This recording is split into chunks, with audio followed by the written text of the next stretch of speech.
And once again, a year is over. A year full of fun and exciting games, or more subdued experiences and the odd cozy game in between. Some games featured fresh and creative new ideas, while others walked along a path well trodden.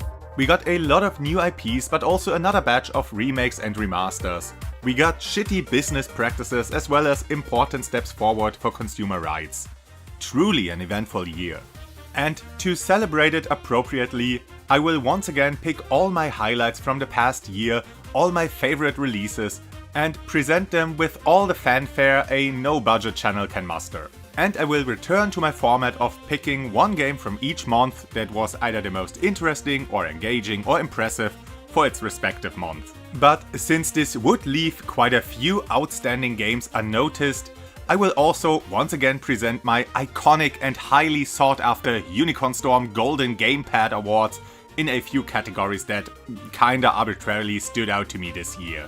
It's all in good fun, and this is meant to praise the games that really spoke to me, so if your favorites differ from mine, I'm more than happy to hear what made them special to you. And also, I of course haven't been able to play each and every game this year. Not even every game that caught my interest, so there will be some obvious candidates that didn't make any of my lists. Such is life. So without further ado, let's kick off this celebration of all the games I've been enjoying this year with kind of a slow start in January. There wasn't much that really grabbed me this month.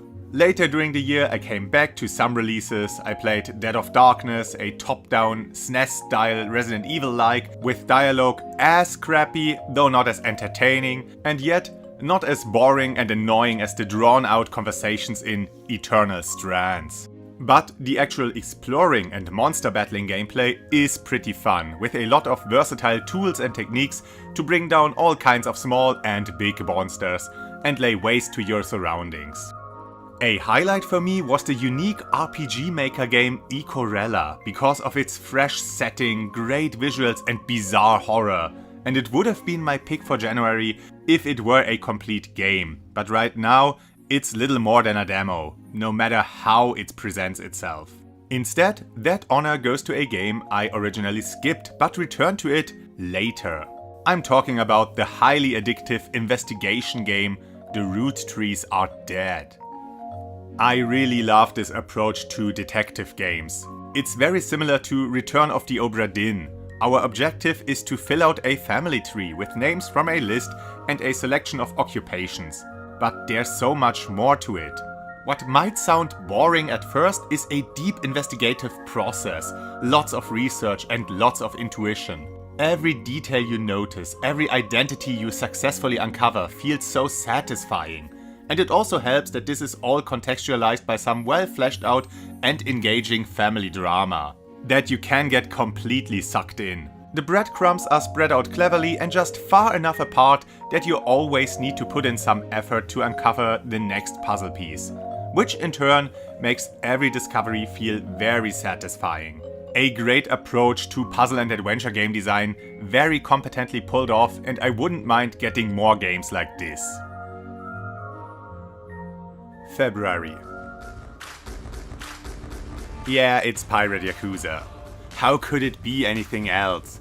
It's the wacky Yakuza format, but with pirates. Everything's better with pirates. And starring best girl Gojo Majima as the protagonist. I don't know how they do it, but this studio can crank out the same game again and again, even reusing the same locations over and over again. But they manage to pull it off. I guess they just have tons of weird and silly stories to tell, and these are the core of these games. All the little side episodes, the weird characters, and this spin-off still has very much the same vibe as the other games, but the change of scenery is very much appreciated. Majima is just the guy to go on a silly pirate adventure, while also caring for his pet tiger and cock, gardening and becoming a master chef. He's the psychopath with a heart of gold, and way too nice and cuddly for how deadly he actually is. And he has way too much fun swashbuckling and landlubbing and keel-hauling and what other pirate lingo there is. There's even whole-ass naval battles in this one. If you're up for some light-hearted fun, in between walls of text, same as with all the other Yakuza games, then this here is the perfect choice.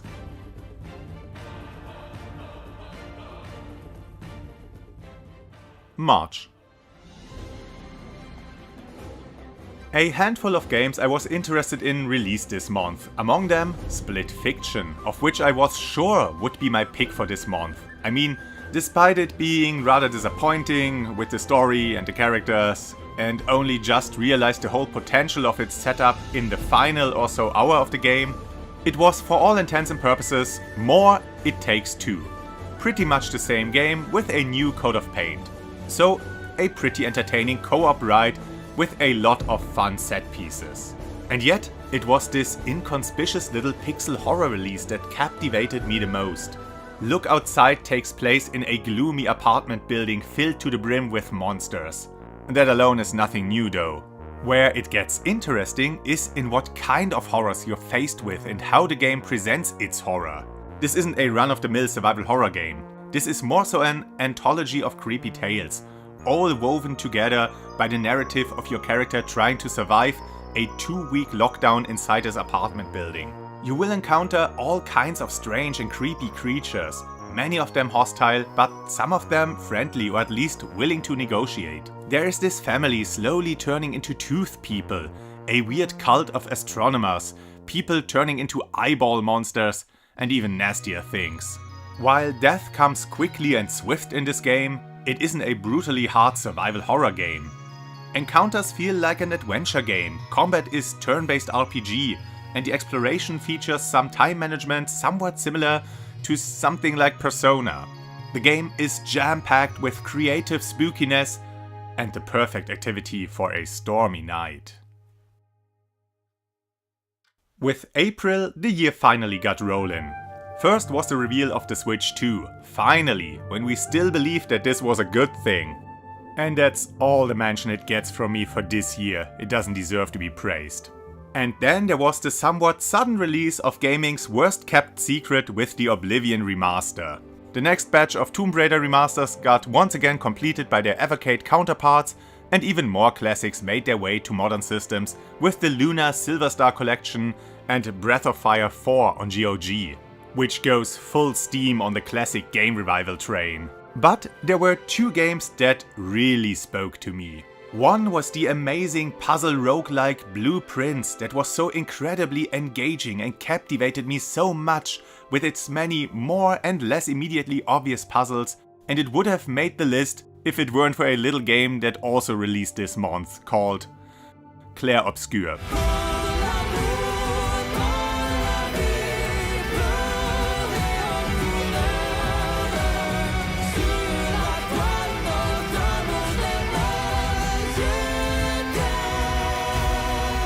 I'm so sorry, Blue Prince, you were amazing, but Clair Obscur just stole the crown from you.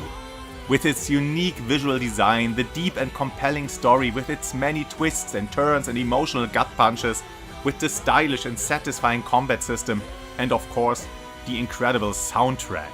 With so many JRPGs nowadays feeling either samey or just getting fully anime-fied, which also makes them pretty samey, this one felt fresh again.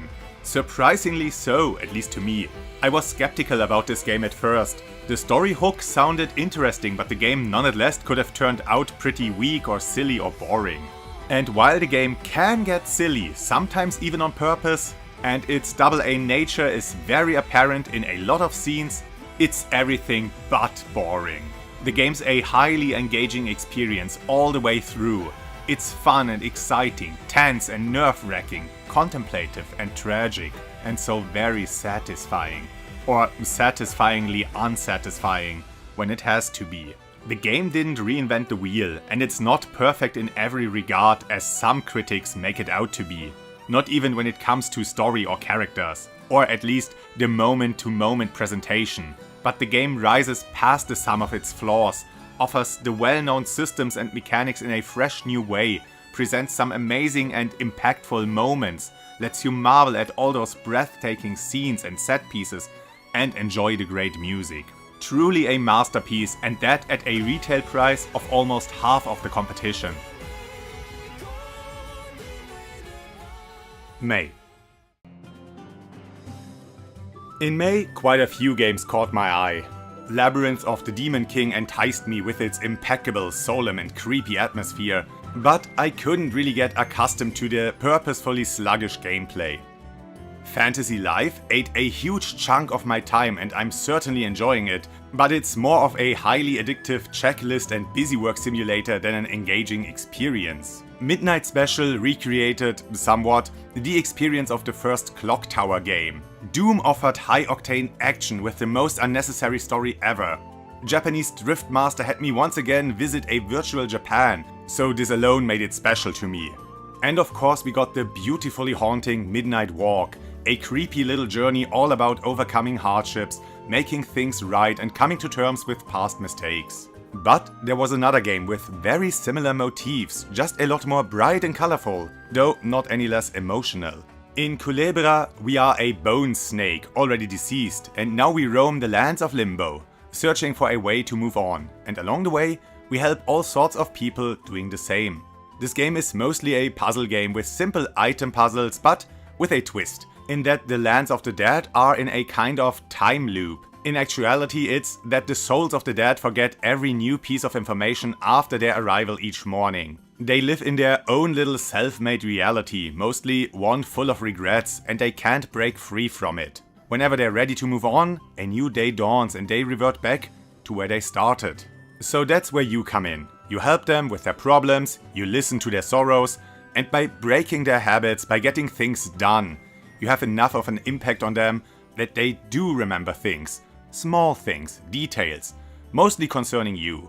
But it's enough that you slowly but surely free them from their regrets. This is a collection of well-told narratives and an interesting take on death and the concept of an afterlife. The game never gets too challenging, it's mostly pretty chill and laid back, yet the narrative can still get quite impactful. Certainly, and ironically, a memorable experience. June. This month saw the release of Deltarune's Chapter 3 and 4. I'm eagerly awaiting each new chapter and now I even got 2 at once. And in contrast to Ekorella from earlier this year, each chapter is chunky, a whole, albeit short game in its own right, tied together by the overarching narrative. These new chapters gave us once again more insight into Toby Fox's world and the many colorful characters. The mystery gets more intriguing the further the stories progress, the dungeons get more complex, the gameplay gimmicks more varied. The 3rd and 4th chapter are the first you need to buy, but it's completely worth it. They already offer an intriguing narrative and the engaging gameplay introduced with Undertale and further refined with each succeeding update, and there's a promise of a lot more to come in the future. With the devilishly clever design that takes into account pretty much anything a gamer could come up with, the many secrets, big and small, the quirky and still often heartfelt writing, and of course the amazing soundtrack, the game was a real treat for me this year and I can't wait for the day it is finally completed. July. In July, I stumbled upon this here little Souls-like. Wuchang is set in a fantasized Ming Dynasty China, which leads to this great oriental aesthetic. We get to explore beautiful forests and mountains, marvel at these great temple sites, and delve into dark caves, among other imaginative environments. Gameplay is broadly what you'd expect from a Souls clone, but the game has a few twists of its own. For one, there's no sword and board playstyle in this game. There's barely any blocking or even parrying. You can block and parry with some weapons, but it behaves unusually. It's tied to specific weapons used as a special ability, and for the parry, it's more of an attack than a defensive maneuver. Instead, this game relies heavily on dodging and building up energy through well-timed dodges and carefully executed combos to unleash powerful spells and special attacks upon your enemies. While not always flawlessly executed, the game offers some fresh new takes to the whole Souls formula, which I can very much appreciate. If you're into Souls-likes or want more like the monkey game, this is definitely worth playing.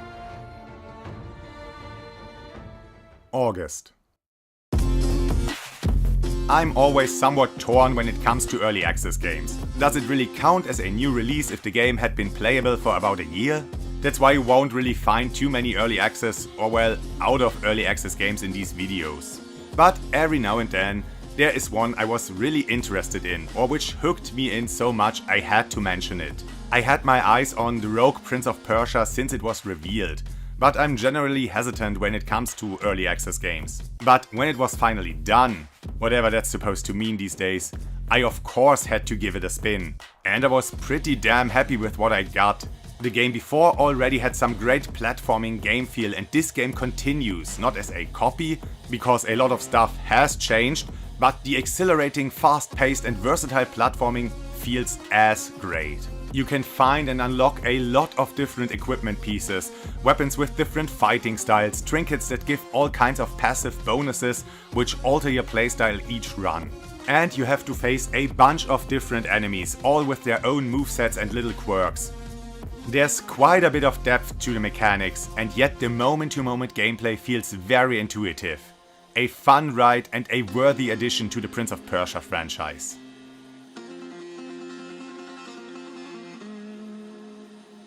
September. In September, a game released that I was looking forward to throughout the whole year. No, not the bug game, I still need to finish the first one. And despite the setting I so much adore and the amazing atmosphere, a Silent Hill F just rubbed me the wrong way in many instances. Good thing another game with great atmosphere and a unique setting released earlier this month, which captivated me to no ends.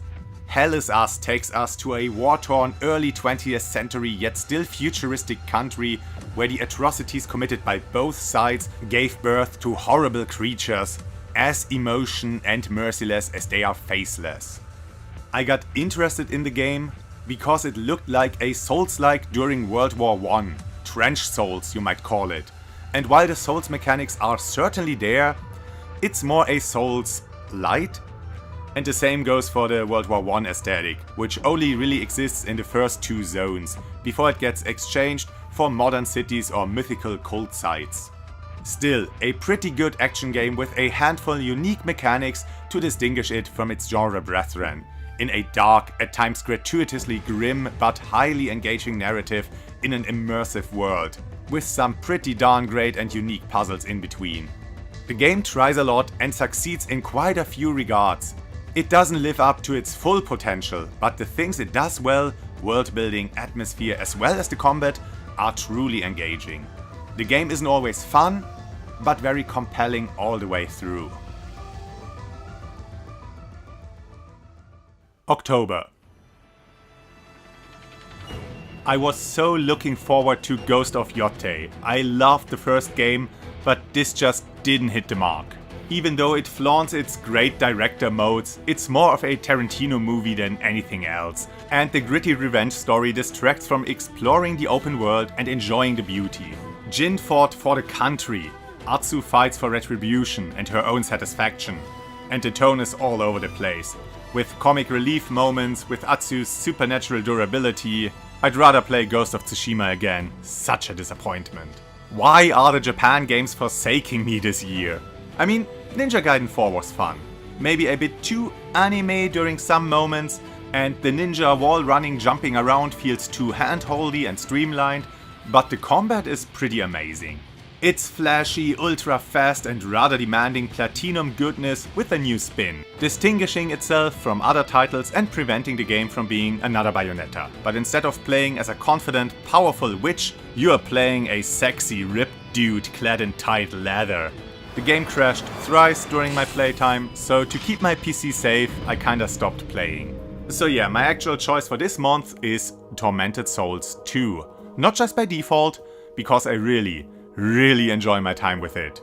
I enjoy the dread I'm having while playing this game. I enjoy the visually stunning environments, the way the preset camera angles frame each scene, the whole atmosphere. This is more of Tormented Souls and then some. More weapons as well as some light weapon customization through collectibles, perfectly fitting the makeshift scrapped together look of your equipment. The environments now offer more variety with a church, a school, a graveyard and a fishery. And with those environments also come more and more varied enemies. It takes a while for them to appear, but when it's time, they appear in full force. Crabs swarming you, ghosts ambushing you, zombies rising from the ground, dolls slicing your face off. There's something for everyone here. The game is still classic survival horror, maybe not as hardcore as others, but most leniencies are mostly here for convenience's sake. Your inventory is unlimited and you can move while aiming. That's it, aside from an optional modernized control scheme. You still have to slowly make your way through interconnected labyrinths of rooms and hallways, find a lot of items and often discover unique ways of using them to solve a puzzle. And more often than not, the game requires you to think outside the box. Despite being janky as hell and the horrible voice acting, this here is a must-play for survival horror fans. November. I waited quite a while for this game, and earlier this year I mentioned it in my April Fool's video about garbage games. Like, games literally about garbage. And you can't imagine my surprise when just a few weeks later the studio announced that the game is actually going to release this year. And well, it did. In November. And it was so worth the wait. Similar to other retro-style JRPGs I mentioned, like Ekorella and Look Outside, this one doesn't really push the medium forward, but is a very unique experience and so full of charm. It's a game about trash, born from the minds of two janitors. You explore the lands of Phil, the 4.5 kingdoms of the dump, to save the king and prevent a great calamity. And get back into good standing with your superiors. The game's protagonist is a walking talking trash can, a squire by the name of Dustin Binsley, and his fighting style revolves all around scrap metal. Accompanied by a roguish rat and other silly characters, he has to throw down with all kinds of trash-themed monsters or bugs or whatever other creative designs these two janitors could come up with. The environments are colorful and varied, and even though the nature of tile sets is to copy-paste assets, all these locations look different, even though this whole game world is one big junkyard. But there's just so much wacky details in each scene, on every screen, so many interesting characters to meet. This game is so full of charm and full of passion, and so incredibly indie in the best way possible. December. The end of the year is always in a kind of weird spot. My batteries are almost drained and there's still so much stuff going on. What with the Christmas preparations, making a 24-part advent calendar every year, making this video here, there isn't that much time left to play games. But that doesn't mean that there haven't been a few gems released in December. And one of them I've been looking forward to for most of the year. And I'd say it was worth the wait. Terminator 2D No Fate. What an uninspired and nonsensical title, rivaled only by Horizon Zero Dawn. But the game itself is fun as hell. It's an arcade-style run-and-gun type of game, with a bit more to it and with gorgeous pixel art. It's neither very long or all too deep, and the replay value mostly comes from the higher difficulty selections, as is to be expected from a game emulating the good old arcade times. It's a fun ride through recreated moments from the second Terminator movie, it's kinda goofy as an adaptation at times, and I had a blast playing it. A sweet conclusion to another fully packed year of video games. The video itself, though, hasn't concluded yet. Now that we've looked back at the year itself, let's take some time and honor just a few more games for certain highly arbitrary accomplishments. It's time for the UnicornStorm Golden Gamepad Awards, starting with the award for Old Stuff Sold Anew. This year also saw a lot of remakes and re-releases, and while I appreciate having old games playable on modern systems, it more and more feels like this is the main way the industry sustains itself, by selling us the stuff we already played, by going back to their old games instead of creating new ones. I mean, yeah, make those games available, all of them, but don't just solely rely on retreading old ground. This year gave us Dragon Quest 1 and 2, Suikoden 1 and 2, Luna 1 and 2, quite a few 1s and 2s, Tomb Raider 4-6, Ah, that one's different. Gex and Croc gave it another try now that the clunky early 3D platformer design is considered retro. Dementum freed this horror game from the shackles of the DS and gives it a chance to garner a bigger audience. We got Final Fantasy Tactics, Puzzle Quest, Oblivion, House of the Dead 2, Siberia, the list goes on and on. Even Guild Wars got a revival. It's actually kinda exciting. GOG went full steam ahead with their Dreamlist program to bring back old games in an as authentic state as possible, with Dino Crisis and Breath of Fire. The Evergate pretty much did the same and brought us the Tomb Raider Remasters Companion Collection again, as well as the Rare Collection featuring a re-release of Conker's Pocket Tales for the first time. Even somewhat recent games got a remake like Yooka-Laylee or The Wanderer, but I guess this isn't anything too unusual anymore. So, with such a large selection of games to choose from, which one would be my number one choice? It's a bit of a cheat. It's Shantae. 20 years after its initial, well, not actually release, this lost game got literally revived and brought before us for the first time. This was supposed to be the sequel to the original Shantae, like the first sequel, the next game after the Game Boy Color one. And it's very much dead. You wouldn't even know it's not an actual re-release if it wasn't plastered all over the game, even with some cheeky dialogue lines. It's for all intents and purposes more Shantae, with some elements refined, some streamlined, with the fancy newfangled GBA graphics being the most obvious upgrades from the original game. Instead of a simple but interconnected game world with some Metroidvania mechanics, we now travel to isolated zones all over the game world. And there we have a bit of Metroidvania gameplay, mostly from the animal transformations that once again returned and are required for all kinds of puzzles and of course exploration. It's a decent platformer, nothing all too special aside from the whole issue surrounding the game's belated release. A great gift for all fans of that little half-genie hero. Best Open World. This year, quite a few games released that featured an expansive open world or maybe multiple large zones to freely explore. Well, I guess tons of games like this are released every year, but this time I played quite a few of them. But which open world fascinated me the most this year? Which one was the most engaging, fun to explore, implemented the best? I mean, Oblivion got a fancy remaster thingy, and that one had a pretty darn great open world, with lots of ruins and mysterious dungeons to discover, a bunch of different towns and villages, and the beauty of the outdoors to enjoy. But I think it's kind of cheating to include this game since its open world already got all the praise it deserved almost 20 years ago. And again earlier this year when it was compared to Avowed.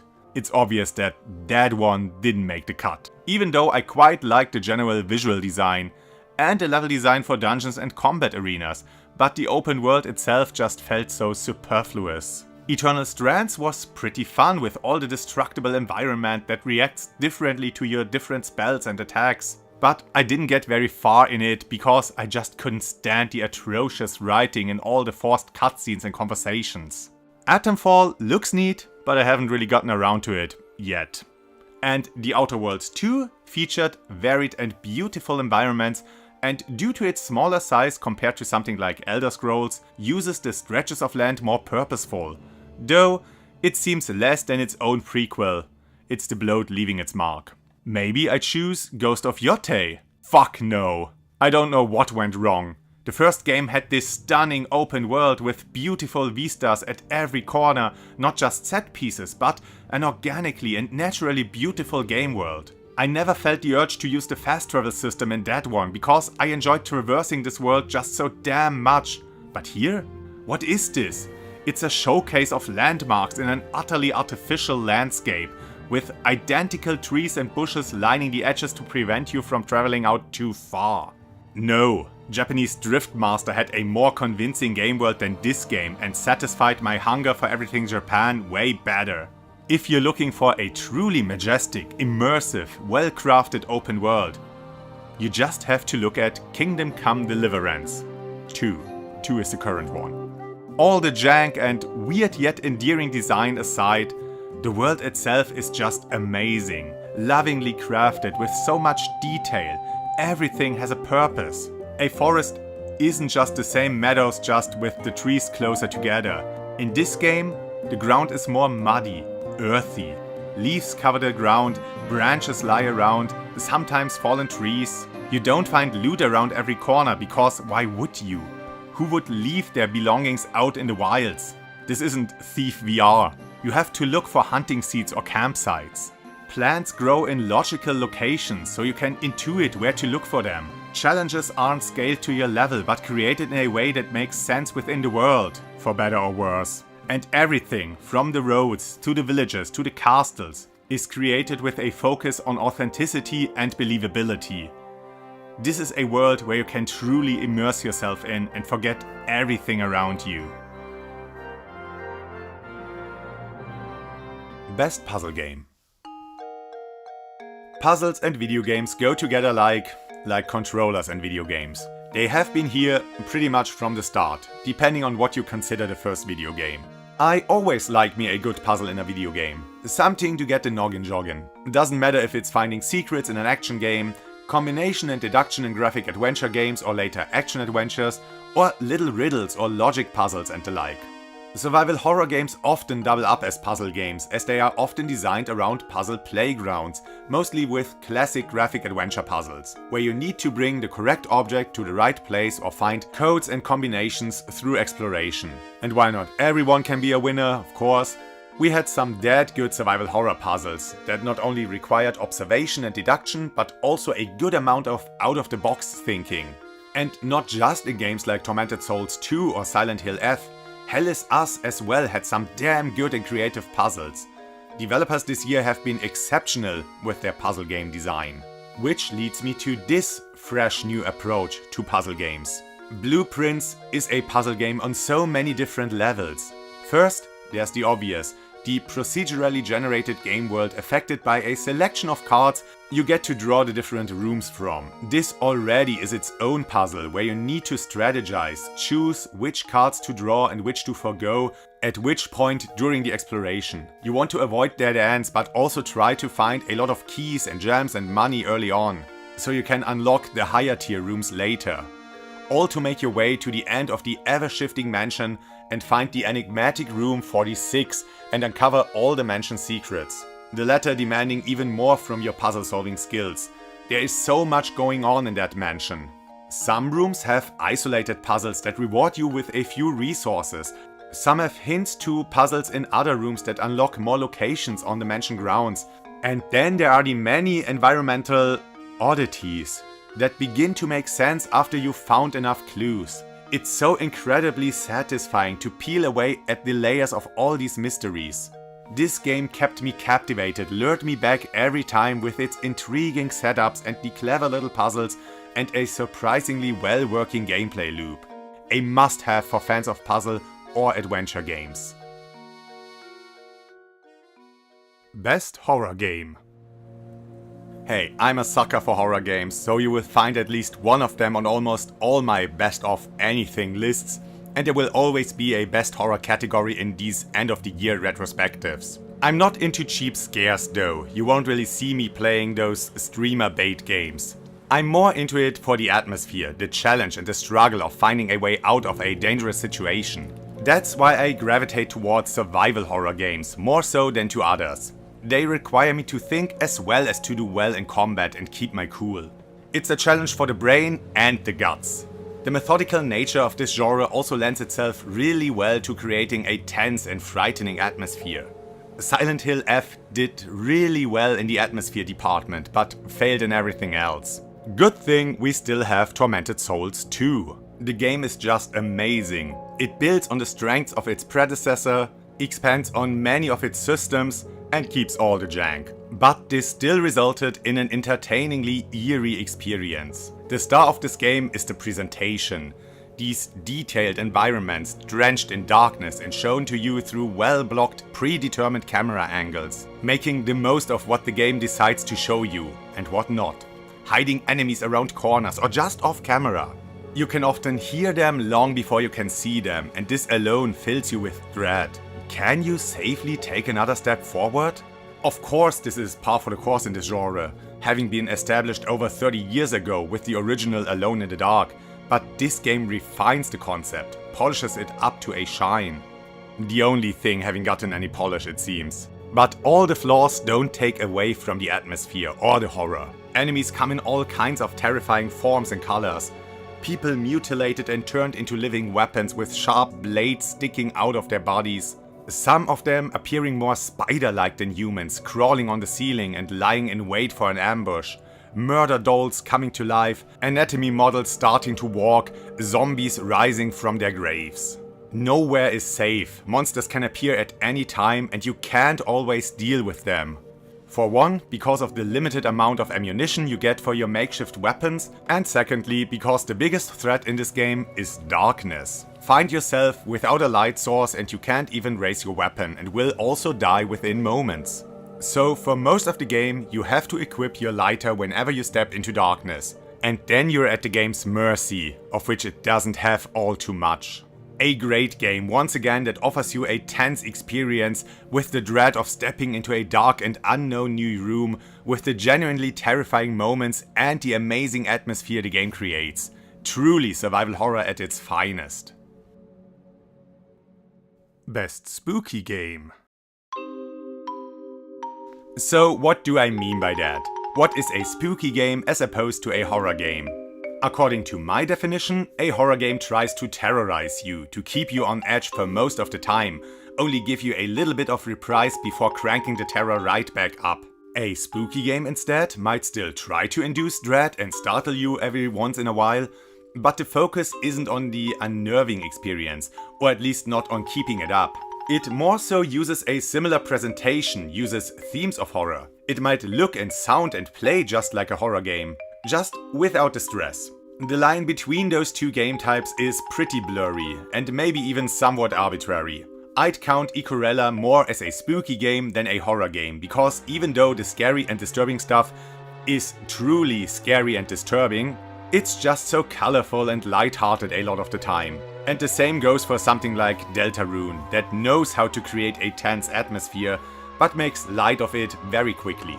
The Midnight Walk weaves back and forth between scary and heartfelt or somber. The monsters are terrifying as hell, but it mostly feels like a dark fairy tale. And that little pot boy is just so damn cute. But there was one game that threads a line between horror and spooky so thin, it's more so living on the edge. I'm talking about Look Outside. I'm so fascinated by this game. It looked interesting, so I bought it, but I'd never have guessed that it hooked me in so damn much, I could barely put it away again. The Lovecraftian story of an eldritch being appearing one day and warping everyone who took even a glimpse at it into horribly mutated abominations was not only a perfect setup, but so damn intriguing in its execution. With all its little character moments, with all the tragedies you witness, all the mysteries that slowly unravel. The game explores so many different horror themes, from creatures lurking in the dark, to crazy killers, to Cronenbergian monstrosities. Lots and lots of Cronenbergian monstrosities. To almost Twilight Zone-like examples of people losing their identity. And throughout it all, the theme of losing your humanity. Or keeping it. You encounter flesh monsters on the other side of reality in a mirror version of your own apartment, and then you remember all the times you randomly stumble over something or bump into something in your own apartment, or felt a cold breath down your neck, felt teeth scraping at your skin. They were always there, just waiting for a moment to strike. You have to kill your neighbors who went completely mad and are out to get you. And those who kept their sanity suffer even more because they fully realize the atrocities they commit. But you can save many of them. Lend a helping hand. Offer reassuring words. Make the stalker killer warm up to your adoptive rat baby. Take care of the kid that has teeth growing all over his face. There are a lot of heartwarming moments in this game, some of them even silly. This here is a story about unfathomable horror, but it doesn't take itself all too seriously all the time. It's a competently made RPG with a fresh approach to survival mechanics and a ton of unique and intriguing characters, and so much room for experimentation with the many big and small choices, a bunch of different endings to discover, and so many party members to recruit. It's insane how much this game offers, and it's still such a tightly crafted experience and never drifts too far away from its horror core. Best VR game. Of course, I played a few VR games as well this year. Despite the still pertaining growing pains of the platform, I am deeply invested in it and I want to see it grow more, get true mainstream appeal, and be widespread and affordable enough to really reach its full potential. And while some of the games aren't much to speak of or don't make enough use out of the VR feature, like Unhidden, who loses nothing from being played regularly, or Jolly Roger VR, which has all the established VR action adventuring mechanics and could have been a great pirate survival, treasure hunting, swashbuckling and ship battling game, but it broke its promise of high seas adventures by being very linearly structured after the first short chapter, and more so resembling Tomb Raider than a pirate adventure. Thief is a competently made action adventure, and the slower nature fits the VR environment very well. But the game follows the divisive legacy of the last entry with its more railroaded approach. You don't explore huge playgrounds of the rich and famous, weave through shadows and use your ingenuity to fill your pockets with their riches. You just pick up stuff carelessly strewn about everywhere, and every once in a while bonk a guard on the head. And levels feel more like guided tours. Why is there chalices and treasure chests sitting just out in the open? Escaping Wonderland reminds me a bit of Moss, a game very dear to me, in that it lets you explore these beautiful dioramas. All the levels are aligned in this huge tower, so you kinda see the whole game world all at once, which is really neat. The dialogues though aren't the greatest, funny at times but mostly just annoyingly contemporary, and the challenge feels more like baby's first puzzle game. It's more a collection of very easy VR minigames tied together by the casual exploration. Fun though. No, a game worthy of this precious and important award needs to do more, needs to fully utilize the VR environment as well as have some creative design. Walltown Wonders kinda fits the bill for me. It's a kind of town builder, but instead of taming and cultivating nature and building your cities on a plot of land, you're helping a bunch of tiny people make their new home on your walls. Build and upgrade all kinds of different buildings, secure a supply of food, construction materials and of course income, and keep your little buddies happy. It's a bit janky and not all that deep as a town builder. The different systems are more an excuse for motion-controlled minigames, but it makes great use of the VR environment. Though, I think it would have been even better as an augmented reality game, where you have to build the town on your own walls in your actual home. But the VR game I had the most fun with was Maestro. It's a bit unfair because it's also a rhythm game and I have a huge bias towards them, and I mean, there's a lot of VR rhythm games out there that all do pretty much the same, but that's just the thing. This game is just so playful with all its systems. Yeah, you swing your arms towards the indicated directions with the right timing, like all the other games, but the role of a conductor really lends itself to this gameplay. And you're not just swinging your baton around to set the tempo, you also motion your ensemble to play louder or quieter, cue their entries. It's still all predetermined actions, but it feels more dynamic because of all these different actions that feel so natural. By giving successful performances, you unlock new costumes for your ensemble, new stages and also new attire for yourself as well as different batons. And the game really likes to have a bit of fun with this. After a performance you can munch on macarons or have some champagne. To start a song you have to tap your podium with your baton. After a performance you have to face the audience, no matter whether you've done well or not. You don't even need to use controllers. The PSVR 2 headset can track your hands, even your individual fingers incredibly well. Though, your inputs are more reliably detected when using controllers. Yeah, this game, while not all too complex or deep, gave me the best and also most fun VR experience this year. Also, I'm a sucker for classical music and really love the fantasy of being a conductor.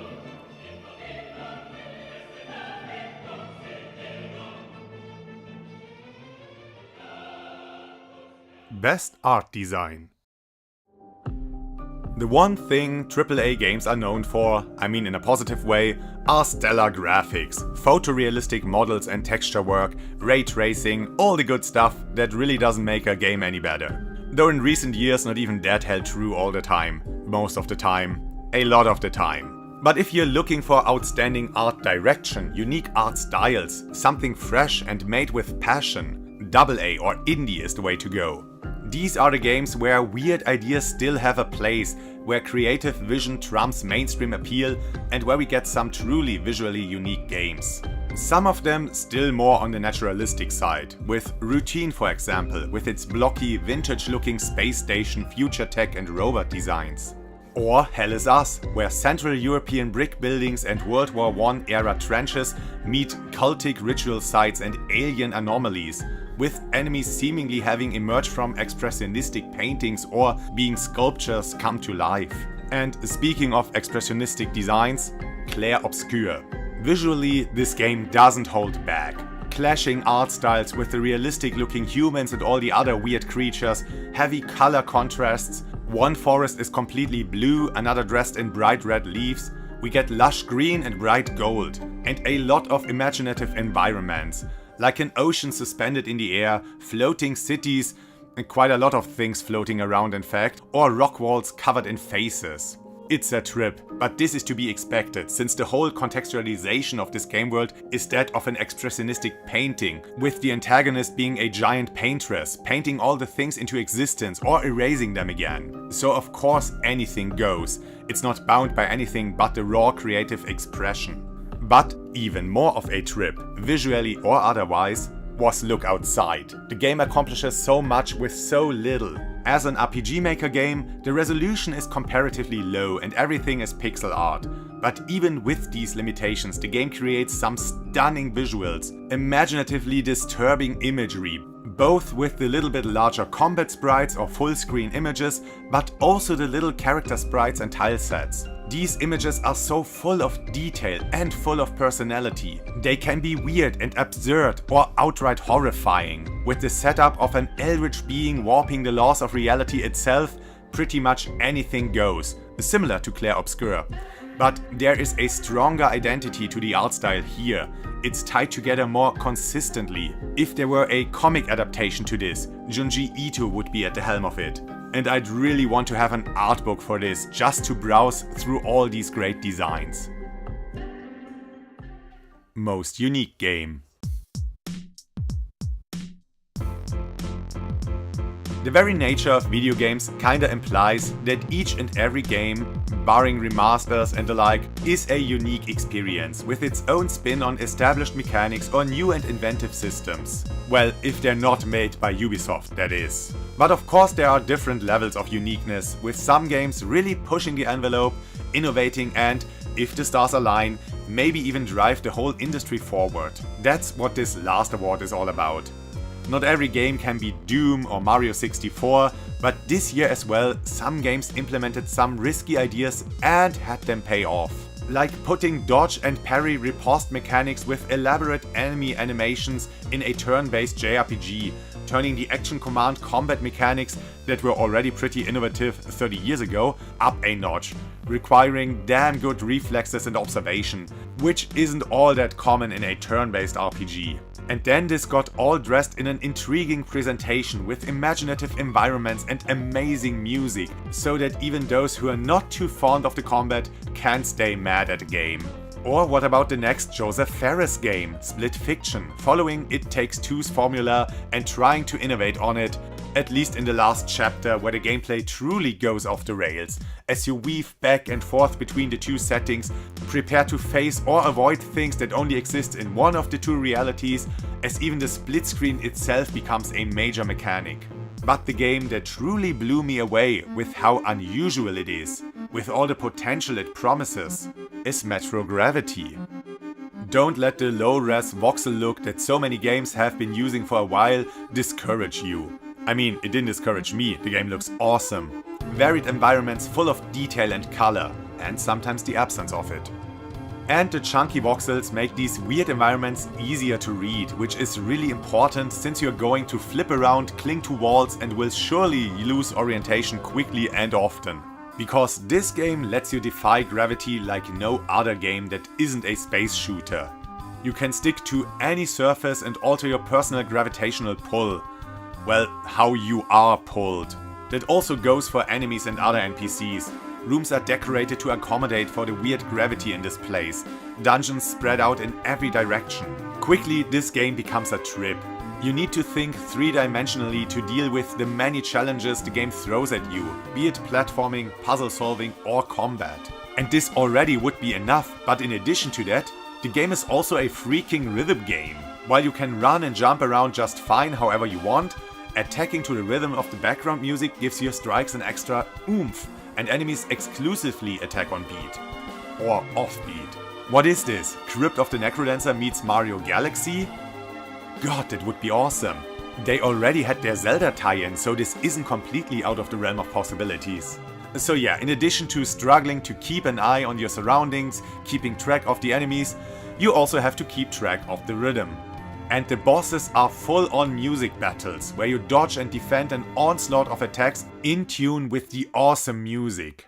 This game is anything but safe.